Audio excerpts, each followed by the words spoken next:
bagi kondisi keterpurukan global yang saat ini sedang terjadi, seharusnya membuat kedua negara untuk mengesampingkan persaingan di Laut Cina Selatan.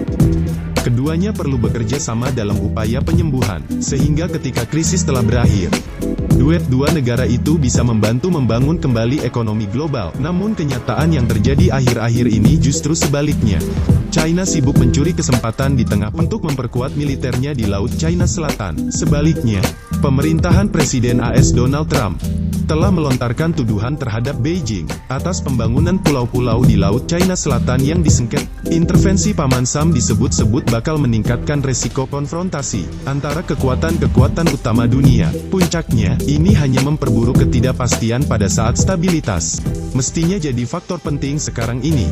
Sebagai tambahan informasi sahabat sekalian, pejabat militer Amerika pada pekan lalu mengajukan permintaan kepada anggota untuk tambahan dana sebesar 20 miliar US dollar guna membentengi operasi udara, laut dan darat di kawasan Laut Cina Selatan yang disengketakan.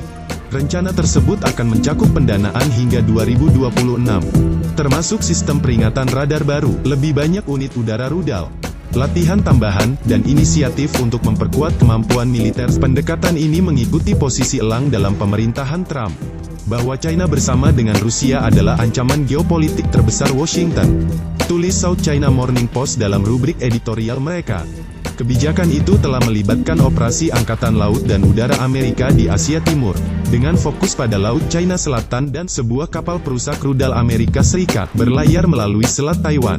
Dan pesawat pengintai EP-3E Angkatan Laut Amerika Serikat terbang ke selatan pulau pada akhir pekan, beberapa hari setelah 3 pesawat China terbang di atas barat daya pulau itu untuk mengejar pesawat pengintai Amerika Serikat lainnya. Kapal perang Amerika Serikat melewati perairan yang disengketakan, yang diklaim 8 kali oleh Beijing dan berbagai negara Asia Tenggara pada tahun lalu.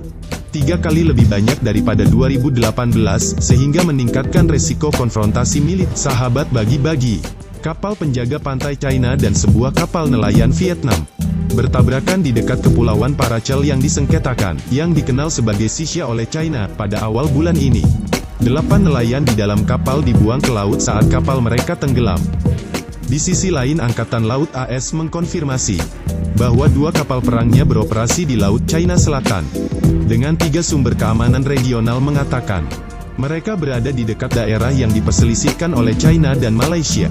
Melalui kehadiran operasional kami yang berkelanjutan di Laut Cina Selatan, kami bekerja untuk mempromosikan kebebasan navigasi dan penerbangan, dan prinsip-prinsip internasional yang menopang keamanan dan kemakmuran bagi Indo-Pasifik, kata Swegman dalam sebuah pernyataan, seperti dikutip dari Al Jazeera, Rabu tanggal 22 April tahun 2020. Pekan lalu kapal penelitian milik China, Haiyang DZ-8, terlihat melakukan survei di dekat kapal eksplorasi yang dioperasikan oleh perusahaan minyak negara Malaysia Petronas, beberapa bulan setelah melakukan patroli serupa di Vietnam. Insiden itu mendorong AS untuk menyerukan China agar menghentikan perilaku intimidasi di perairan yang disengketakan, mengutip kekhawatiran atas tindakan provokatif Beijing terhadap pengembangan minyak dan gas lepas pantai di sana. Departemen Luar Negeri AS mengatakan, China mengambil keuntungan dari fokus kawasan itu pada isu global yang sedang berlangsung untuk memaksa Malaysia dan Indonesia. Petronas dan Kementerian Luar Negeri Malaysia tidak segera menanggapi tekanan dari China. Pada hari Minggu, Vietnam melancarkan protes setelah China mengatakan telah mendirikan 2 distrik administratif di Pulau Paracel dan Spratly di perairan yang disengketakan. Kedua distrik itu dilaporkan dikuasai oleh kota Sansa di China. Beijing juga mendirikan 2 stasiun penelitian di pulau-pulau buatannya di Firi Cross dan Subi Reef yang diklaim oleh Filipina. China juga mendirikan fasilitas kesehatan mental di Mischief Reef yang telah dinyatakan oleh Pengadilan Internasional di Den Haag dalam zona ekonomi eksklusif Filipina.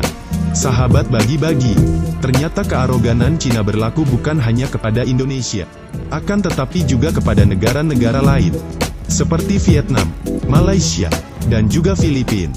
Semoga hal ini bisa membuka mata para pemimpin kita untuk lebih hati-hati lagi dalam menjalin kerjasama dengan Tiongkok, sehingga tidak menjadi bumerang yang merugikan Indonesia.